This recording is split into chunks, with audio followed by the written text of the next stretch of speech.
C'est sur la base de 3 principes que le groupe sera enlevé. Ils ont vaincu à cause du sang de l'agneau. C'est là une des choses qui mérite de notre part un examen attentif. Beaucoup plus attentif que cela n'a été le cas jusqu'ici, à cause du sang de l'agneau. Il y a quelque chose de fondamental. Et à cause de la parole de leur témoignage, le sang de l'agneau, c'est ce qui leur a été procuré du dehors, sans qu'il soit pour rien. La parole de leur témoignage représente leur contribution. Il faut que nous connaissions avant toute autre chose le fondement de la victoire tel que Dieu l'a posé. Ensuite, notre part de la victoire, la parole de notre témoignage, comme elle est un instrument de notre victoire. Enfin, pour ce qui est du prix à payer, le troisième facteur est qu'ils n'ont pas aimé leur vie, leur âme, jusqu'à craindre la mort. Telle est, à mon avis, la situation dans laquelle nous sommes. Peut-être en ce moment, n'en avons-nous que le commencement. Nous y entrons sans doute. La lutte est si intense et la pression si forte qu'il semble quelquefois qu'on ne puisse pas en supporter davantage. Bien-aimés, est-ce que vous réalisez la portée de cette bataille? Avez-vous mesuré l'énormité de l'enjeu? Vous rendez-vous compte à quel point il nous est nécessaire de savoir quelles sont les armes de la victoire? C'est pourquoi il est si important que nous nous réunissions dans un temps comme celui-ci. Ce n'est pas simplement pour emmagasiner des vérités que nous sommes ici. À Dieu ne plaise.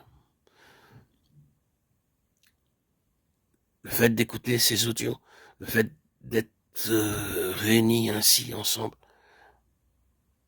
je pourrais nommer cela une convocation solennelle. La fin des siècles est à la porte et la souffrance, l'épreuve, l'intensité de la lutte spirituelle que nous traversons maintenant ont une grosse explication. Vous le sentez bien, certains d'entre vous, cet assaut de toute chose contre votre vie spirituelle, cette pression qui devient presque impossible à endurer. Il y a une explication, bien aimé, et une explication dont les dimensions dépassent tout ce qui n'a jamais existé. Dieu est à la veille d'atteindre son but de changer la face de l'univers. Oh, merveilleuse perspective. Et tout cela, bien aimé, a son théâtre d'opération dans la vie des saints. Nous sommes là-dedans. Tout cela a lieu en nous. Peut-être pensons-nous quelquefois que la lutte serait beaucoup plus facile si nous voyions un dragon dressé devant nous. Si cette image prenait corps et devenait une réalité, nous saurions à quoi nous en tenir et ce que nous avons à faire. Mais c'est cette tension spirituelle, ce fait d'être constamment aux prises avec quelque chose qui se présente, non pas sous la forme pure et simple d'un antagonisme à ciel ouvert, d'un corps à corps avec l'ennemi, mais qui vient à nous le plus souvent dans ce que nous appelons les choses de tous les jours, les circonstances domestiques, les affaires. Oui, c'est là que la bataille fait rage.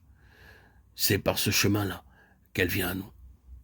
Mais encore une fois, nous voyons une explication merveilleuse. Et ce dont nous avons besoin, c'est de la grâce de Dieu, d'une mesure plus grande de la grâce de Dieu, pour être puissamment fortifié dans notre être intime.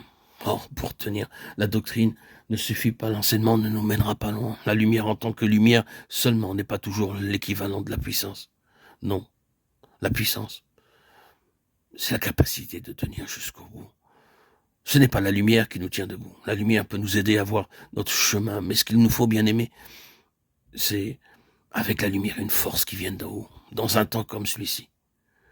Il ne faut pas nous, pour tenir, rien moins que la puissante intervention de Dieu dans notre homme intérieur. Que Dieu se serve du temps que nous avons à passer ensemble, non pas tellement pour accroître nos connaissances que pour nous fortifier et nous vivifier dans notre être intérieur par son esprit.